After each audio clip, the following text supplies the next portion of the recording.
Então, a gente vai começar aqui então com a função de segundo grau, né? Qualquer dúvida relativa às outras, né? Função de primeiro grau, ou até função de segundo grau, a gente pode tirar no final da aula, né? No final do conteúdo. Então, na função de segundo grau, a forma geral dela é essa, né? Y igual a ax ao quadrado mais bx mais c, ou ainda pode ser nesse formato aqui, né? F de x igual a x ao quadrado mais bx mais c. A única coisa que vai alterar, né? Você percebe que é o f de x e o y, né? Porque os dois, para a parte de funções, ele vai resultar na mesma coisa. O y, ele é usado mais quando a gente vai querer fazer gráficos no plano cartesiano, né? Porque associa um y com o x, né? O x a um y, né? Nesse caso, o y vai depender da variável x e o f de x seria mais para a parte realmente das funções, né? Ou seja, a parte algébrica, né? A parte de interpretação e a parte de estudo algébrico da função.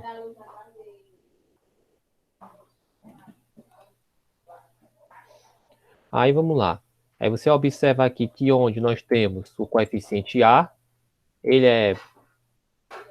tem o seu grau de importância, né? Já que ele vai determinar a concavidade da parábola. Ou seja, se nós temos um A maior do que zero, então nós vamos ter aqui a concavidade para cima, né? Nesse formato da parábola, como vocês estão observando aqui.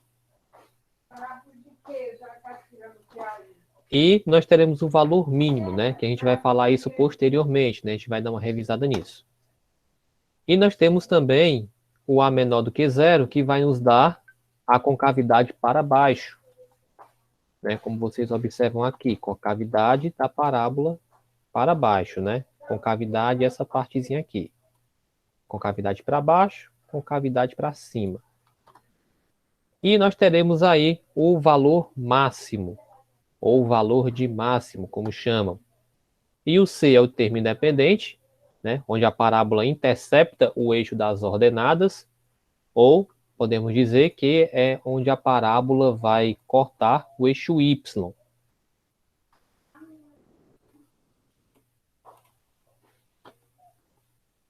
Aí zeros ou raízes de uma função de segundo grau, né? Bom, como a gente sabe, o zero, ou a raiz da função do segundo grau, ela é o que faz com que toda função seja igual a zero. É o que faz com que nosso f de x seja zero, ou com que o y seja zero, né? Que é tudo a mesma coisa, tá? Tanto f de x como y é a mesma coisa, então vai fazer com que seja zero. É por isso que nós chamamos zeros ou raízes da função.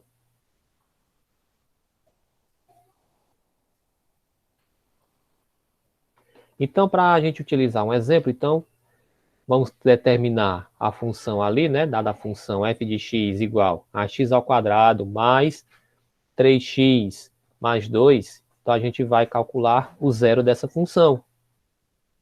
Então, nesse caso aqui, nós vamos determinar a sua concavidade.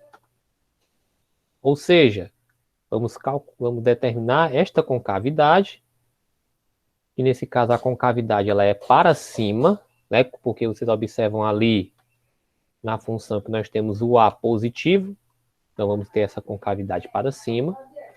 E a gente iguala a função a zero, né? Porque é justamente isso que a raiz faz, ela faz com que a função seja zero.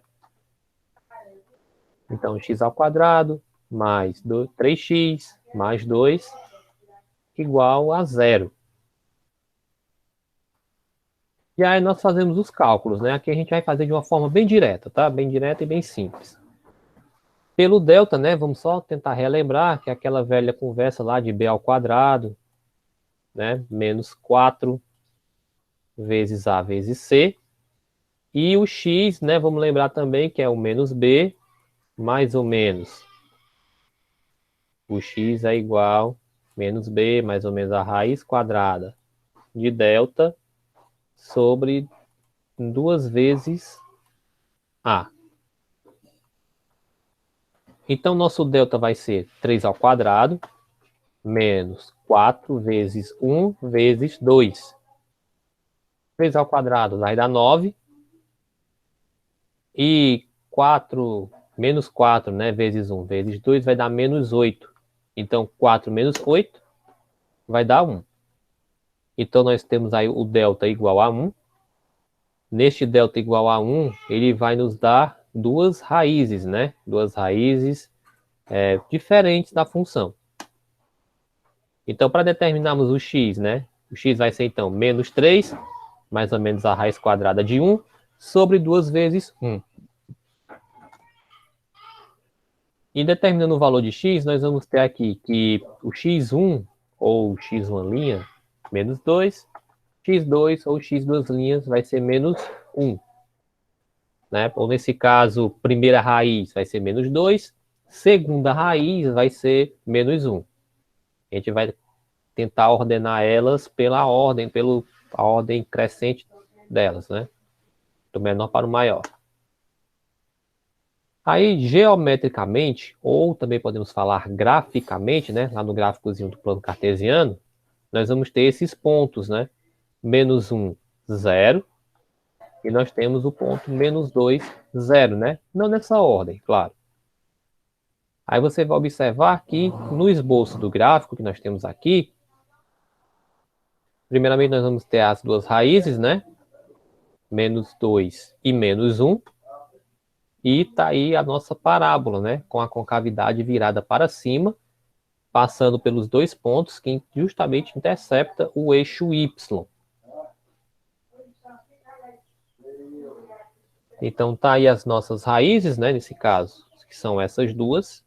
E como elas ficariam, né, no esboço do gráfico aqui mostrado. Então vamos falar aqui do vértice da função de segundo grau. Né, o vértice, e também nós vamos falar do ponto de máximo ou de mínimo, ou ponto máximo ou ponto mínimo.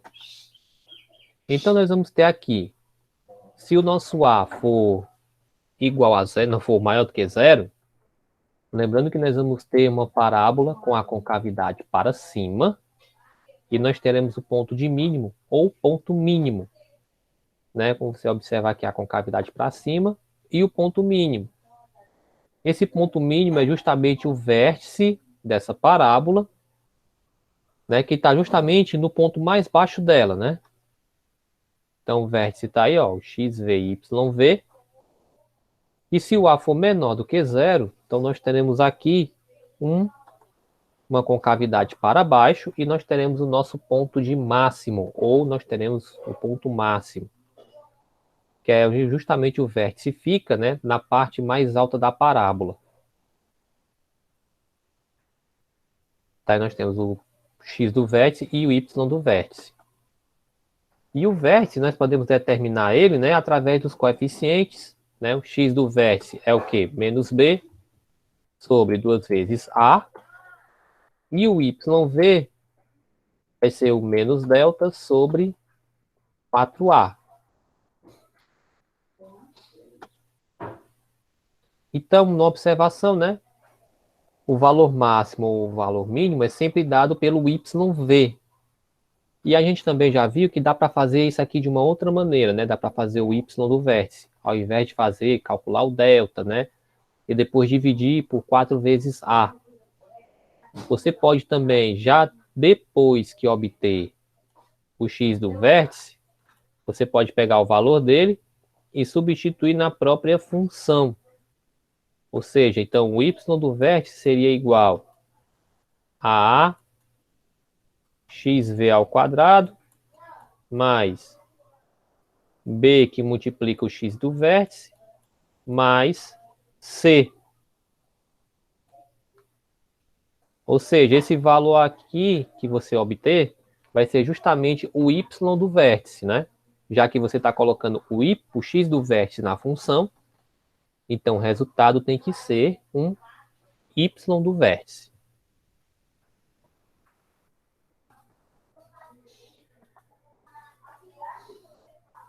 Vamos lá, o estudo de sinal da função de segundo grau. Então, no estudo de sinal da função de segundo grau, nós vamos ter três situações, porque nós vamos ter para o A positivo ou negativo, e nós vamos ter também para o delta, já que o delta ele pode assumir três condições. A dele ser maior que zero, dele ser igual a zero, ou no delta ser menor do que zero. Então, nós vamos aqui, primeiramente, se o A for maior do que zero, nós vamos ter, mais uma vez, a concavidade da parábola voltada para cima. Então, o primeiro caso aí, nós vamos ter o delta maior do que zero. Delta maior do que zero, concavidade da parábola voltada para cima. Então, nós vamos ter esta situação, em que o x, né, o eixo x, ele é interceptado em dois locais. E esses dois locais são justamente as raízes da função, né? Então, nós temos aí o x1 e x2.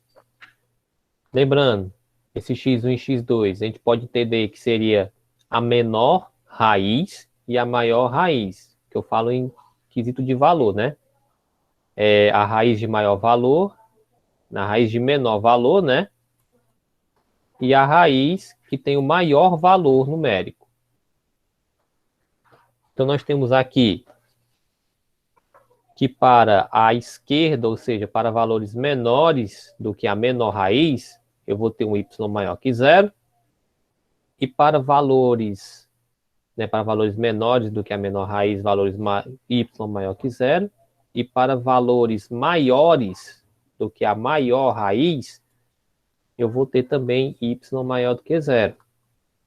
Então, para y menor do que zero, ou seja, para valores negativos, o x tem que estar, o valor de x tem que ser entre as duas raízes.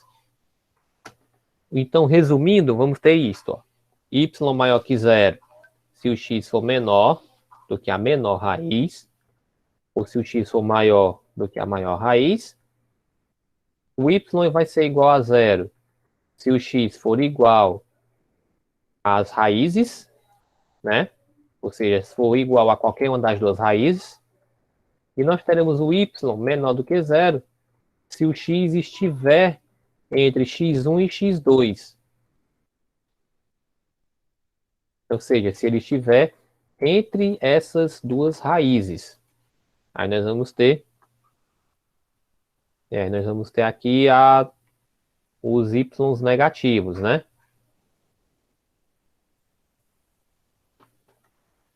Aí agora, para o delta maior que zero e o A sendo negativo, nós vamos ter, claro, a concavidade voltada para baixo, porém, ainda nós teremos duas raízes, ou seja, então a parábola vai interceptar o eixo y, não o eixo x, perdão, em dois locais. Então nós teremos essa condição aqui. E para valores de x menores do que a menor raiz, nós vamos ter um y menor do que zero. E para valores de x maiores do que a maior raiz, também o y será menor que zero. Então, se eu quiser valores maiores, ou seja, valores positivos, eu vou ter então que pegar valores de x que estejam entre as duas raízes. Ou seja, que sejam maiores do que x1 e menores do que x2. Então, y vai ser maior que zero, menor que zero, perdão, se o x for menor do que uma raiz, ou maior do que a outra raiz, né? Ou seja, menor do que a raiz de valor menor, ou x maior do que a raiz de maior valor. O y vai ser igual a zero se o x for igual a qualquer uma das duas raízes, e o y vai ser maior que zero se o x estiver entre x1 e x2, né? Se ele estiver entre as duas raízes. Aí nós vamos aqui para o nosso segundo caso, vamos dizer assim, que seria o delta igual a zero. Para o delta igual a zero, vocês percebem que nós só vamos ter uma única raiz ali, né? Que chamamos de raiz dupla. Mas na verdade é uma única raiz, porque só vai ter um único valor ali. Então, no caso de termos um único valor, então nós vamos ter ali... Vixe, espera aí que deu ruim. Pronto.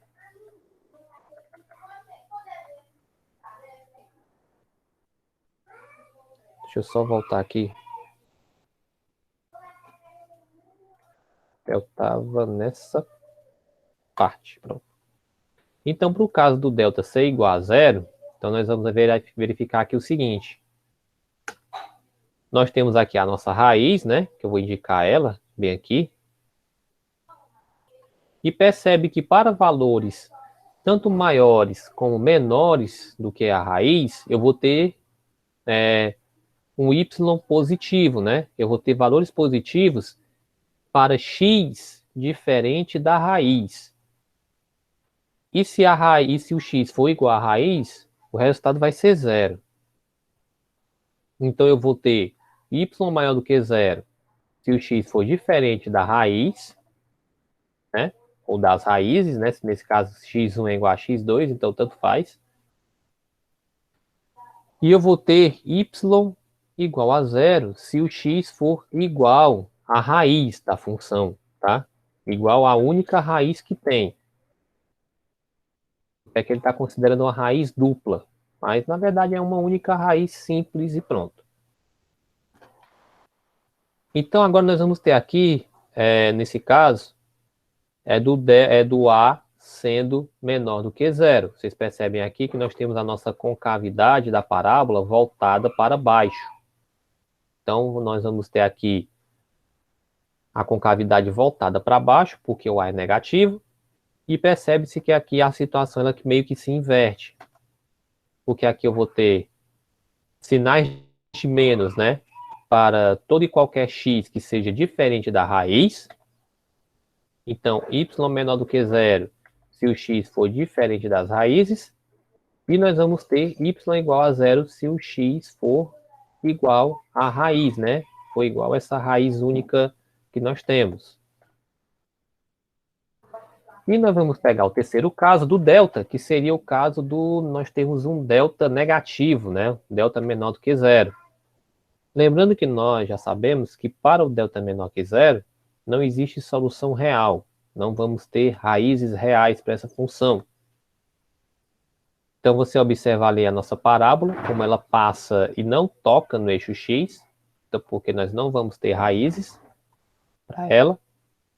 E aí percebe que nós temos aí vários sinaizinhos de mais, várias cruzinhas, né? Então aqui nós vamos ter simplesmente um y maior do que zero para todo e qualquer x pertencente aos reais, pertencente ao conjunto dos números reais. Então, independente aí se o x for positivo, não independente aí do valor de x, nós vamos ter um y positivo. Agora, para a concavidade voltada para baixo, a situação fica o contrário, né? A concavidade vai para baixo e nós vamos ter apenas sinais negativos. Então, nós vamos ter aí o y menor do que zero para todo x pertencente aos reais.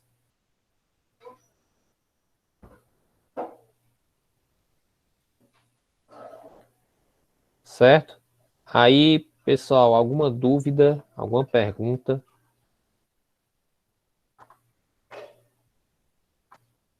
Deixa eu ver, a Patinha colocou não. Ok, mais alguém?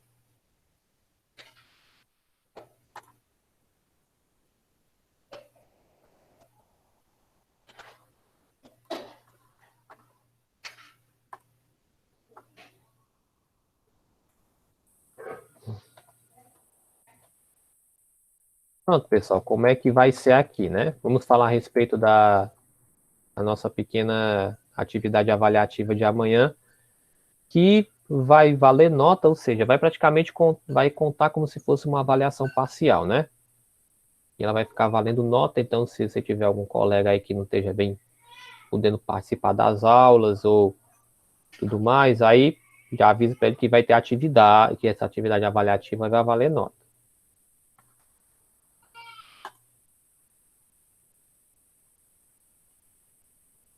Certo, então vamos só observar o seguinte,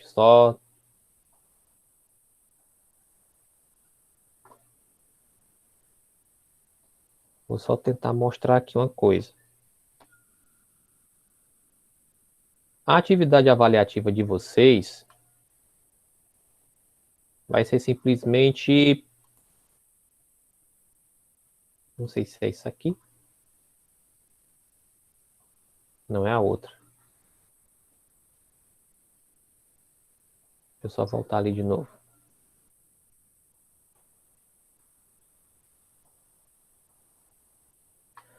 Pronto, você deve estar observando. Bom, atividade avaliativa de matemática do primeiro ano. Então está marcada já para amanhã, dia 2. Como é que vai ser? Vai funcionar como se fosse uma avaliação parcial. Amanhã não vamos ter a nossa aula, então vai ser só ela mesma. Aí vou fazer o seguinte, eu vou, independente do horário, eu vou colocar ela amanhã cedo, tá? Para vocês fazerem. Não sei como é que funciona, se vocês colocam no horário de aula mesmo, mas eu normalmente eu pego para dar bastante tempo, eu coloco cedo. Cedo de manhã, para vocês terem o dia inteiro para fazer. Então, vocês estão observando que aí, primeiro, vocês vão fazer, só colocar a turma, né? No caso das minhas duas turmas, tem o primeiro B e o primeiro D. Aí você vai colocar a turma, aí da turma vai para a listagem dos nomes, né? Então, por exemplo, eu vou colocar aqui do primeiro D. Aí se eu passar aqui, vai ter aqui os alunos do primeiro D, aí você vai selecionar o seu nome e prosseguir. Aí no que prosseguir, vai ter lá as questões. Vão ser ao todo, vão ser 10 questões, por isso que eu vou deixar o dia todo. Lá, nem em aula eu vou colocar. Aí, quanto aos cálculos, né? Já os cálculos, ao invés de vocês me mandarem no grupo, vocês vão ter que me mandar pelo PV. Né? Porque se for para colocar os cálculos no grupo, né? Algum gaiato vai lá, pega os cálculos, só copia, você responde lá e fica tudo de boa para ele, né? Você se esforçou pelos outros.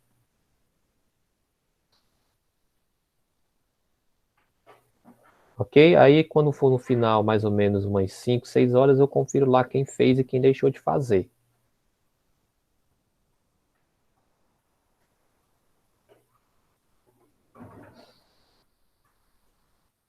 Tudo ok, pessoal?